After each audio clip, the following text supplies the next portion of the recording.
Gulbar town جو کہ clean, green اور بہتر تعلیمی سہولیات کی فراہمی کی دعوے دار ہے اور اپنے ٹاؤن کو ماڈل ٹاؤن بنانے کے لیے حد تک کوشش کرتی نظر آ رہی ہے، اب ایک بار پھر انہوں نے باقاعدہ شجرکاری مہم کا بھی آغاز کر دیا ہے اور اس کا افتتاح یونین کونسل نمبر 8 فاروق نعمت اللہ نے یونین کونسل نمبر 1 بلاک 19 گلو پارک میں پودا لگا کر شجرکاری مہم کا باقاعدہ آغاز کیا۔ اس موقع پر chairman union council 1 Asim Makhtumi, S H O Samanabad, director parks Nadeem Hanif, director admin Muhammad Ali, director sanitation Waqar Ahmed اور دیگر بلدیاتی افسران بھی موجود تھے، جبکہ چیئرمین نصرت اللہ جو کہ گلبر ٹاؤن کو ماڈل ٹاؤن بنانے کے لیے سرگرم دکھائی دیتے ہیں، وہ ان کا کہنا تھا کہ ہماری کوشش ہے کہ ہم گلبر ٹاؤن کو سرسبز و شاداب بنا کر اور لوگوں کو فضائی آلودگی سے پاک ماحول فراہم کرنے کے لیے ہر سطح پر کام کریں۔ شجرکاری مہم اسی کا حصہ ہے۔ اس موقع پر فاروق نعمت اللہ نے کہا کہ ماحولیاتی آلودگی اس موقع پر بین الاقوامی مسئلہ بنی ہوئی ہے اور ہمیں اس مسئلے کے حل کے لیے حوالے سے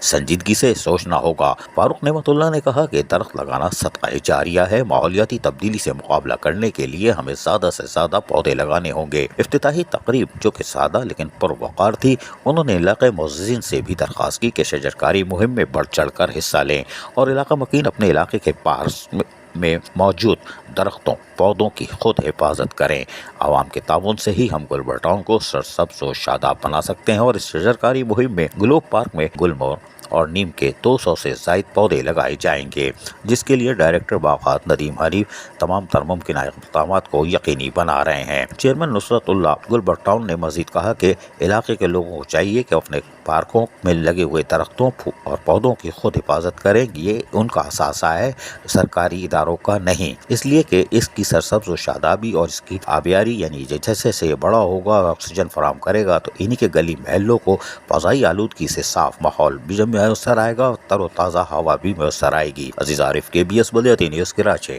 ایسی ہی خوبصورت ویڈیوز فیوچر میں حاصل کرنے کے لیے ریڈ بٹن پر کلک کر کے اور بیل آئیکن کو پریس کر کے ہم سب کے سبسکرائبر بننا مت بھولیے۔